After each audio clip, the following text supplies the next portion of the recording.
In the 8th American educational grade, Bruce Green fell dreadfully in love with a classmate who had the unlikely name of Mildred Bonk.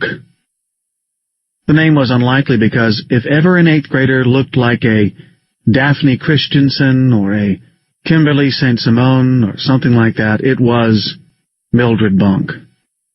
She was the kind of fatally pretty and nubile wraith-like figure who glides through the sweaty junior high corridors of every nocturnal emitter's dreamscape.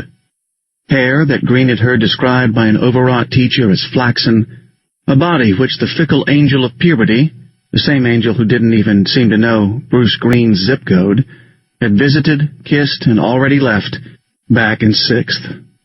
Legs which not even orange keds with purple glitter-encrusted laces could make unserious.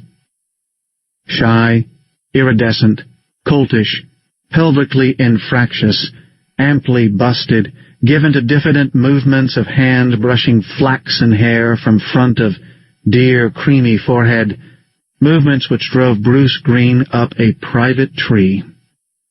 A vision in a sundress and silly shoes. Mildred L. Bonk. And then, but by 10th grade, in one of those queer when-did-that-happen metamorphoses, Mildred Bonk had become an imposing member of the frightening Winchester High School set that smoked full-strength Marlboros in the alley between senior and junior halls, and that left school altogether at lunchtime.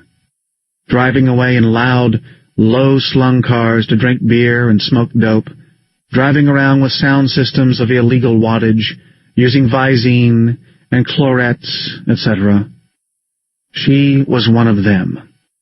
She chewed gum, or worse, in the cafeteria. Her dear diffident face now a bored mask of attitude.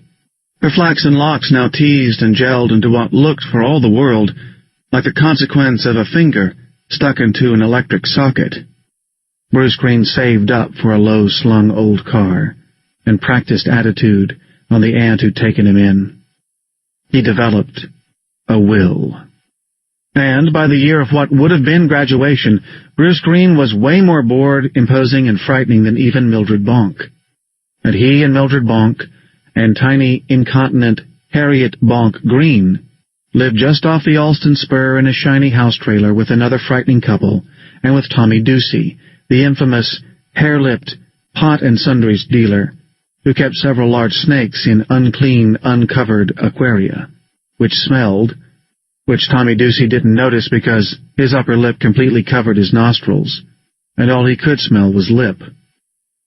Mildred Bonk got high in the afternoon and watched cereal cartridges, and Bruce Green had a steady job at Leisure Time Ice, and for a while, life was more or less one big party.